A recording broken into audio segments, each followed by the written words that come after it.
how was your experience getting into heavy metal? Were you always listening to this type of music, or was through some friends? How did it happen that you got part of that you became a metalhead basically?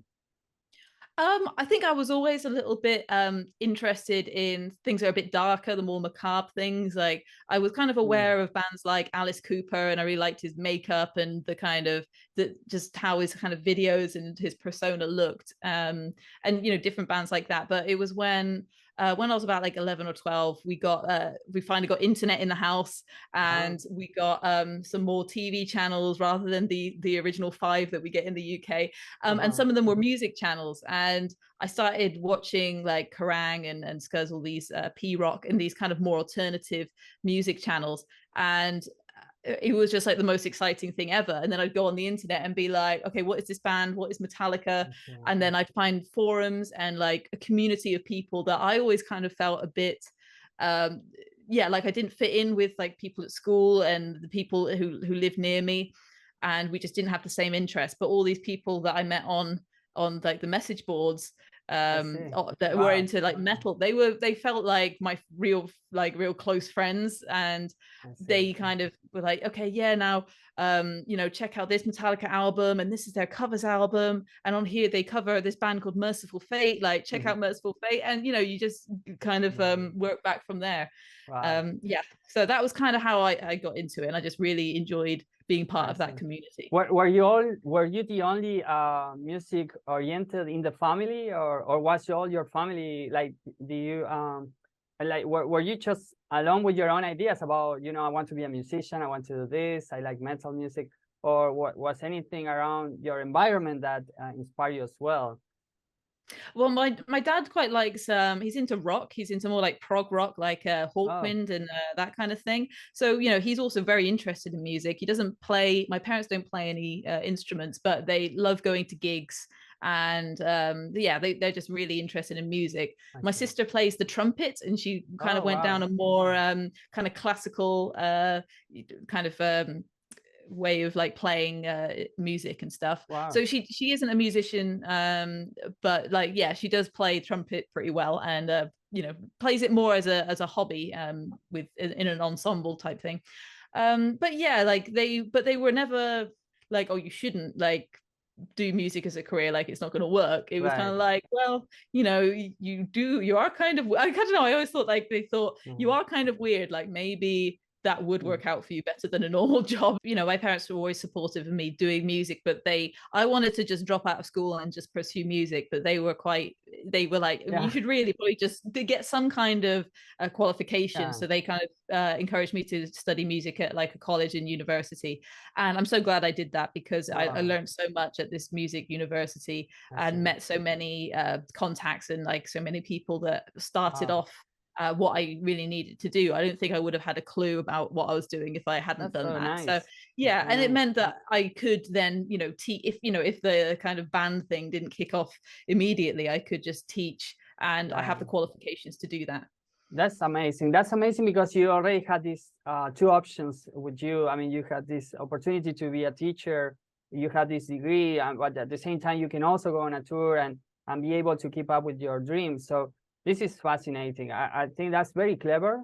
And not every musician had the advantage of choosing, say, okay, I have this, but I also have this.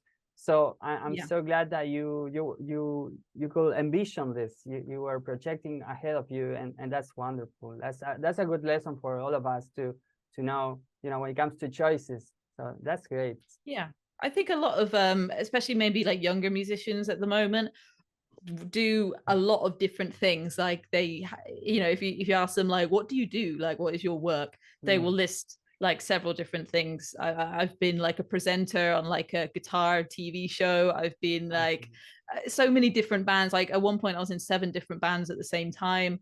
Mm. And I every little thing is like a small stream of income which can just keep you going as a musician, and you never Yeah. really know.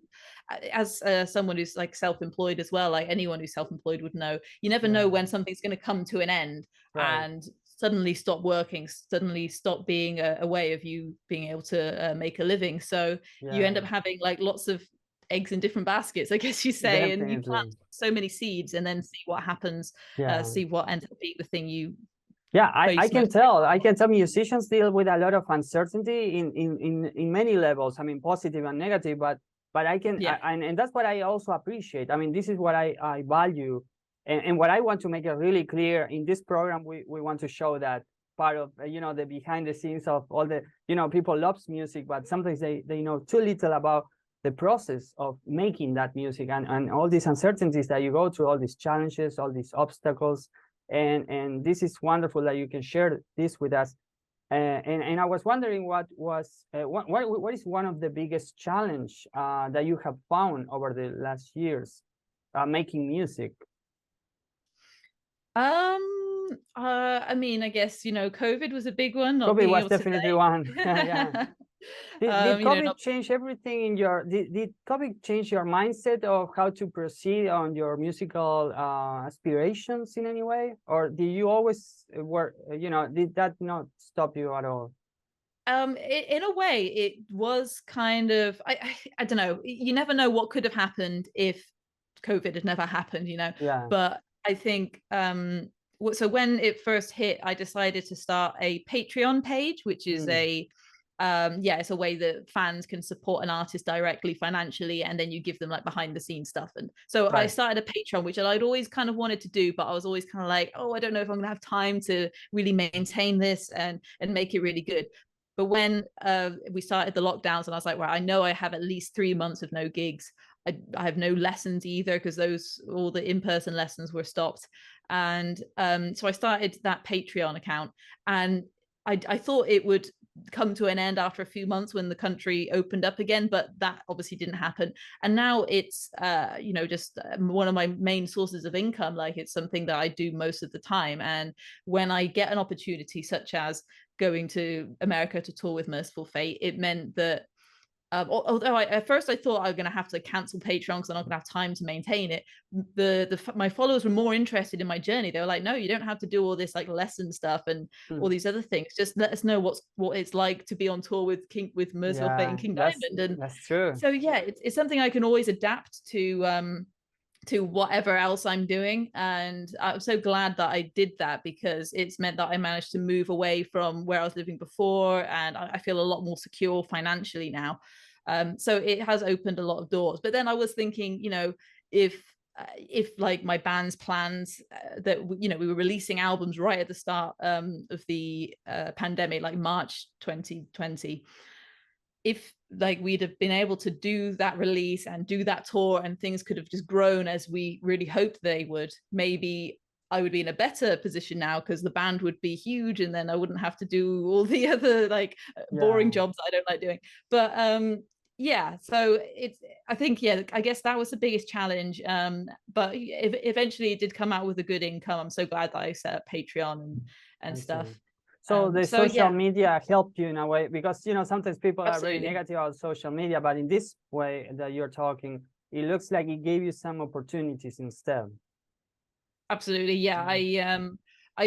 If I hadn't started posting little bass clips on Instagram and Facebook, all those years ago, I don't know where I'd be right now. I don't know if I'd be doing anything. Probably maybe like the wedding band, function band scene, like corporate events. But the reason I got the shows with Mercyful Fate is because I think it was Hank Sherman who saw my videos and was like, recommended me to King. I was like, well, maybe this would be the right bass player for us. I don't know how much you know about Snowy Shaw, but he also joined to Mercyful Fate.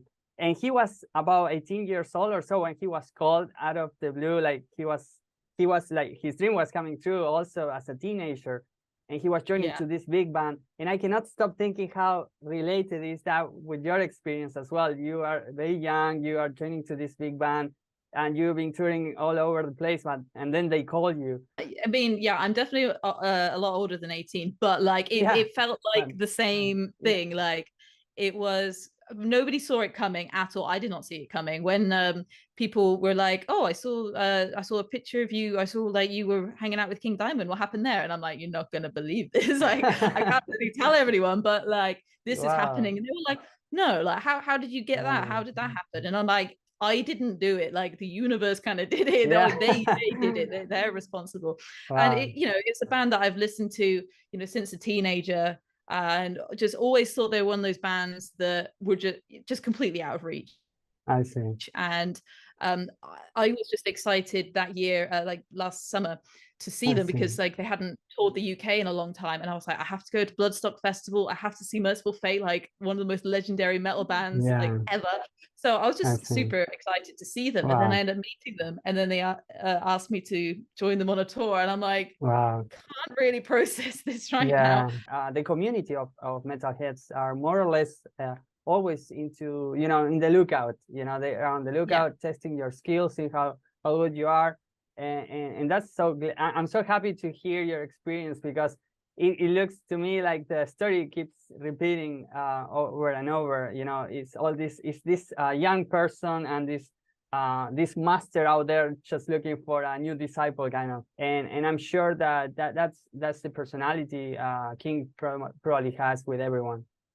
Yeah, it It's gives very people a open. lot of hope. Like it can give anyone a lot of hope if Yeah. you know, something that you would never expect can suddenly happen, and it gives you the idea like you never know who's keeping an eye on you, who's like watching what you're doing and being like, well, that's pretty cool. Like if I Yeah. ever get the opportunity to help you, I will. And like Yeah. that's really important, like for bands and musicians to keep putting themselves out there and keep trying, because like one day something like this could happen. And whenever Yeah. I talk to my friends, I'm like, oh, you know, I'm feeling a bit rough, and she's like, dude, the king chose you. Like you have no Yeah. reason to be like sad about your Yeah. life or anything that's going on. Like Yeah. amazing things can happen. They have happened. So Do you struggle with that pressure? I mean, yeah, it was kind of a lot. Like when I think of all of the bass players who would absolutely kill to get that opportunity, and all the amazing people they could have asked, all the, I don't know, people who have already kind of proved themselves and been within that scene of, you know, the kind of the big headliners. They're used to that kind of thing, and they would take a risk on someone like me. It did put a lot of pressure on, because I feel like I'm representing a lot of I don't know, I guess I'm representing kind of a younger generation of metalheads. I'm representing women joining a kind of established metal band and stuff like this. So yeah, there was a huge pressure to like not mess it up, but that was But were you you know, that was comfortable? just my main focus. But are you comfortable with that position? I mean, have you have no problem? I mean, it seems like you were very well accepted by the public nonetheless. But Yeah. hopefully you also feel comfortable in that position. But I can see your skill. I've been listening to some of your bass performance, and you're wonderful. I mean, there is no doubt that you are for the role. Yeah. Thank you very much. But yeah, Yeah. the fans were a lot more accepting than I kind of thought they would be. You know, it's an old school band, and I can understand a lot of people would have more kind of old school feelings about it. They you know, that you could have had so many other people rather than me. But yeah, they were all like, oh cool, yeah. I'm so glad I got to do a video. I remember that, and everyone was extremely happy with it. Yeah, they were very we were all looking forward. I was already fascinated that Mercyful Fate, it was back, and a new generation joining along. It's just the best it can be, I think.